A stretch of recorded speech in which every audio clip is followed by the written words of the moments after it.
19-ാം നൂറ്റാണ്ടിലെ ഇന്ത്യയിലെ ആദ്യത്തെ മുസ്ലിം വനിതാ അധ്യാപികയും സാമൂഹിക പരിഷ്കർത്താവുമായിരുന്നു ഫാത്തിമ ഷേഖ്. ജ്യോതിബ ഫുലെയുടെയും സാവിത്രിബായ് ഫുലെയുടെയും സഹപ്രവർത്തകയായിരുന്നു അവർ.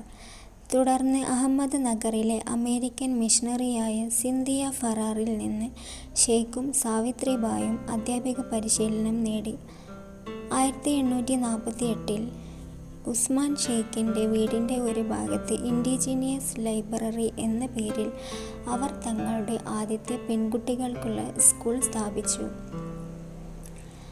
അക്കാലത്തെ സാമൂഹിക ചുറ്റുപാടിൽ പെൺകുട്ടികൾക്ക് പൊതുവിദ്യാഭ്യാസം ലഭിക്കാൻ അനുവാദമില്ലാത്തതിനാൽ ഇത് ഒരു വിപ്ലവകരമായ പദ്ധതിയായിരുന്നു.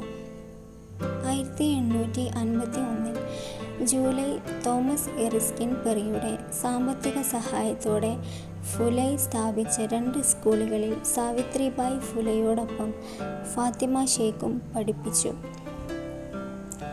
അവരുടെ പ്രവർത്തനങ്ങൾ ഇന്ത്യയിലെ മറ്റ് സ്ത്രീകൾക്കും അധ്യാപനത്തിലേക്ക് പ്രവേശിക്കാൻ വഴിയൊരുക്കി.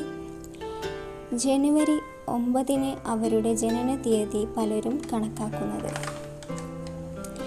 2022-ൽ ആന്ധ്രാപ്രദേശ് സർക്കാർ ഷേഖിനെ പാഠപുസ്തകങ്ങളിൽ ഉൾപ്പെടുത്തി.